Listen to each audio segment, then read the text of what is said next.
So, this is the IQ XOXO puzzle.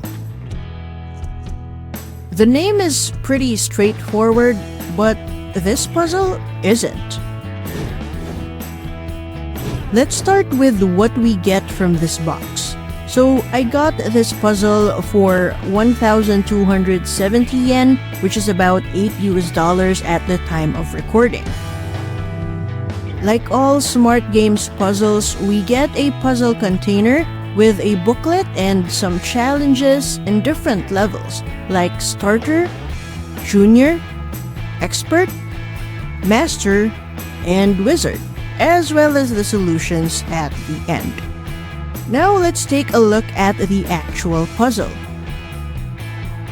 This is definitely one of the more colorful puzzles in this series, and I kinda like it. From a solving perspective, the colors aren't really needed here because each piece has a different shape, but it's nice to solve something vibrant. Each puzzle piece looks like it was made from good quality plastic, and I know this isn't necessarily a font per se, but I like how the X's and O's are shown here. I think their thickness and symmetrical form contributes to the overall look of the pieces.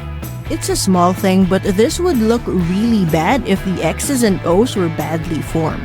Now, as for the container, I'm not really a fan of the white base. I feel like a black one would have made the colors stand out better.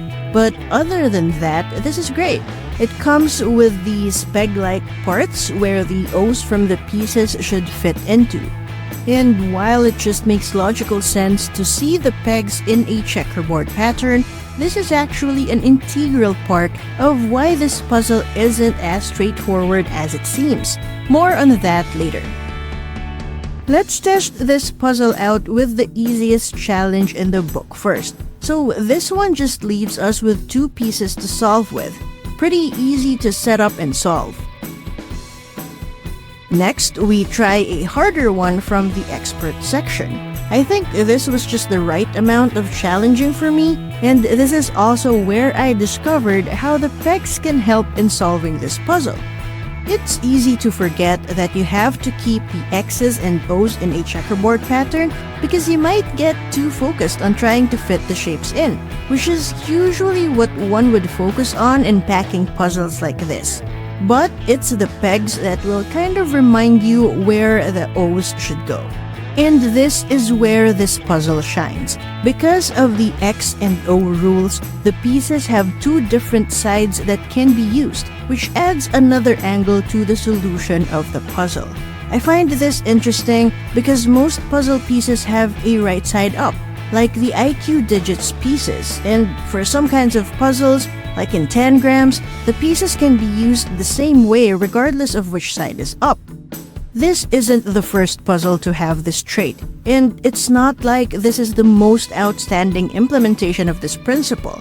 But I think this makes this specific puzzle worth getting if you're looking for an interesting packing puzzle. And that's it for my IQ XOXO review. So if you'd like to see another puzzle, check out the video on your screen right now.